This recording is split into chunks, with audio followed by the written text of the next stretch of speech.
Magandang umaga po sa inyong lahat. Ito po si Dr. Jeff Ho. Well, ang pag-usapan po natin ngayon ay yung nakikita po natin sa social media, no? Na hindi naman na tayo sumasakay, no, sa issue, okay, kundi marami po tayong nakita yung sa social media, yung tungkol sa issue na yun, at maraming hindi po tama. Kaya po ang purpose ng itong video ay ituwid po natin yung mali para alam ng mga tao kung ano yung para sa kalusugan ng tao at lalo para sa mga kabataan natin na nakikita po nila sa social media yung mga hindi mga magandang salita at saka pati yung mga hindi magandang action, no? Okay, lalo na pag nakikita nila ang isang public figure or isang professional na mukhang hindi tama yung pagkasabi niya at saka yung pagkikilos niya sa yung nangyari na sitwasyon sa isang mall sa Maynila. Okay, wala pong personalan ito.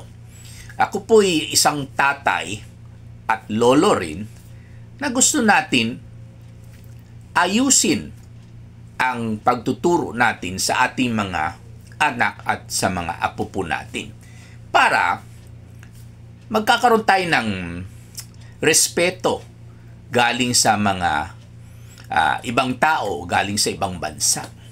No? Otherwise, pagtawanan po tayo na wala po tayong GMRC, Good Manners and Right Conduct.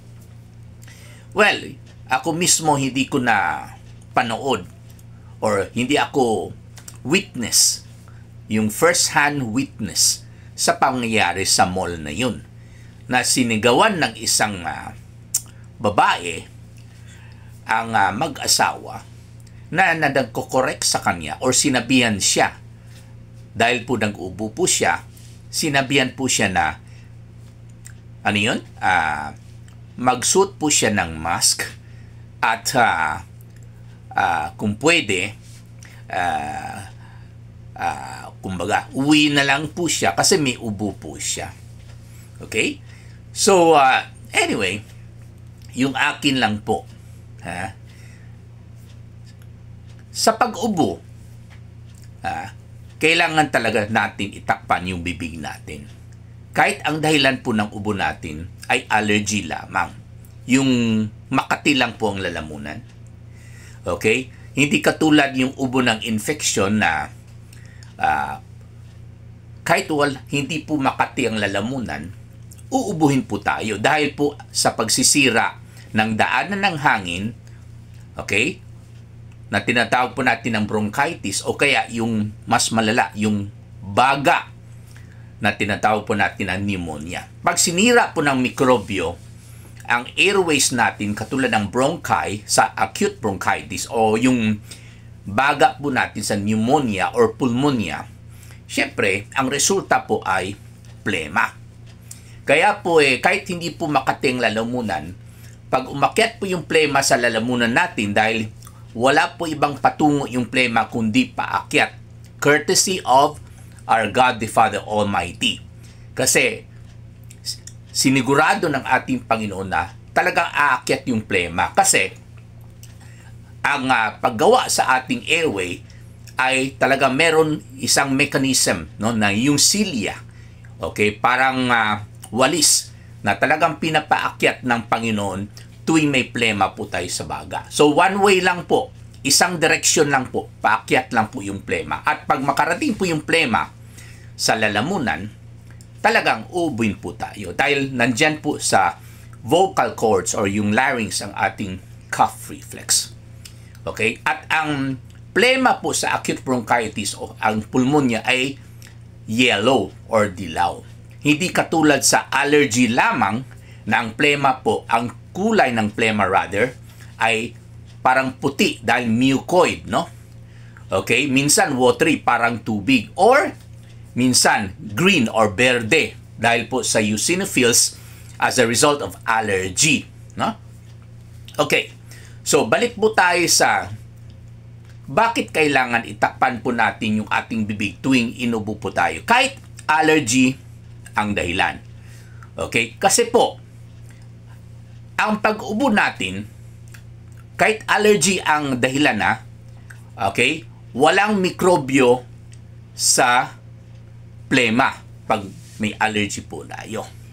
Kaya lang po, pag dumaan po yung plema sa lalamunan, or kaya po pag nag-ubo po tayo, meron talagang lalabas na mikrobyo, whether you like it or not.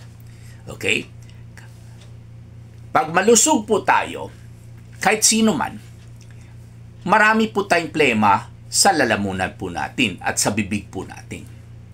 Okay, kadalasan mga plema ay harmless. Again, ginawa ng Panginoon ito upang igugwardya po, babantayan po yung bibig natin against harmful organisms na pwede nakatira sa loob or pwede pumasok sa bibig or sa lalamunan natin.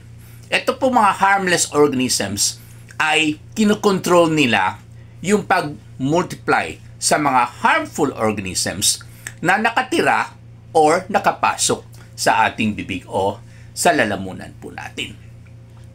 Ngayon,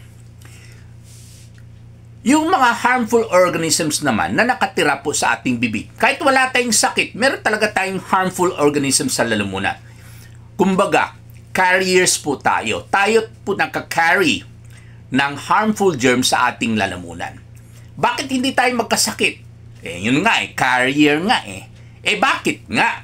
Kasi po, malakas po ang ating immune system. So talagang nagwagi ang mga harmless organisms in terms of controlling the multiplication of harmful germs sa bibig po natin. Kaya lang po pag abusado po tayo, kulang tayo sa tulog, sobrang pagod, no? Nagsisigarilyo po tayo, hihina po ang ating immune system at matatalo po yung mga harmless organisms na nilikha ng Panginoon upang guardianin po ang ating bibig at lalamunan. At ngayon ay magwagi na po yung mga harmful organisms.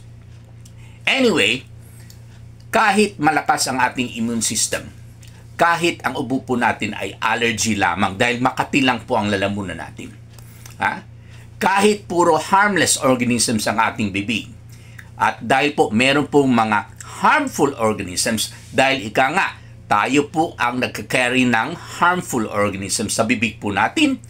Ang mangyari tuwing nag-ubo po tayo dahil sa allergy, lalabas rin po itong mga harmful organisms na pwede malanghap ng ibang tao, lalo sa publiko, lalo sa mall. At pwede, ito ang dahilan kung bakit sila ang magkakasakit dahil po mahina po ang kanilang immune systems or body resistance.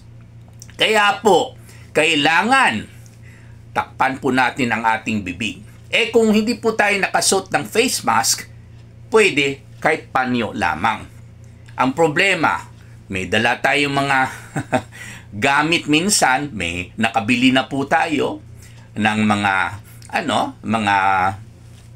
mga pangregalo, for example, wala tayong kamay para itatakpan yung ating bibig. So therefore, ang pinaka-convenient and affordable syempre and accessible kahit saan kasi may mask magsuot na po tayo ng face mask kahit ang ubo po natin ay dahil po sa allergy lamang.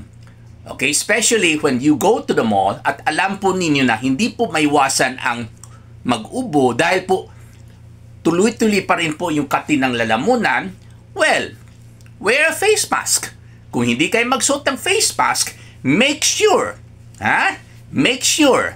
okay, dahil po sa good manners nga, itatakpon po ninyo ang bibig po ninyo. Kung wala kayong panyo, kahit kamay na lang, okay?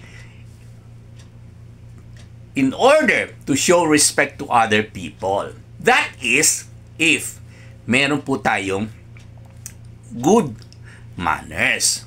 Ayan. So, hindi lang po ito isang social issue, okay? Kundi ito isang medical issue rin, and above all, ito po isang moral issue. Kasi nga, good manners. Okay? So, yun ang dapat ang gawin ng isang tao pag meron po kayong ubo. Regardless of the etiology or cause, whether allergy or infection. Now, pagdating naman po sa right conduct, huwag naman po tayo magmura. Lalo pag nakikita po natin yung kalaban po natin ay nakatayo at nakikinig lang po.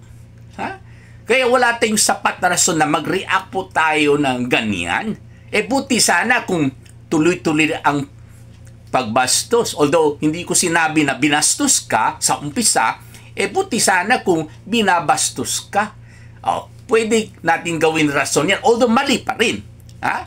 Hindi tayo dapat mag-react ng ganyan ka, sabihin natin, violent in terms of verbal expression.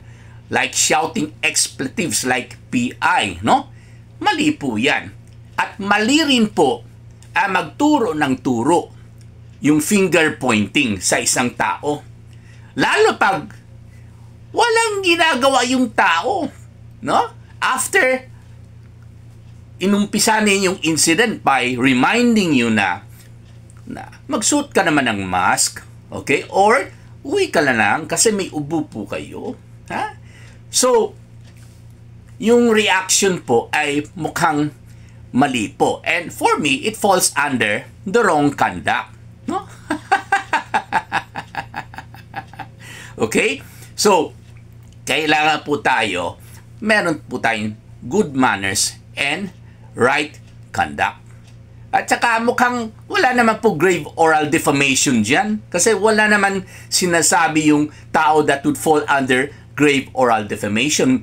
Unjust vexation, well, I'm not a lawyer, ha? You may be irritated, you may be annoyed.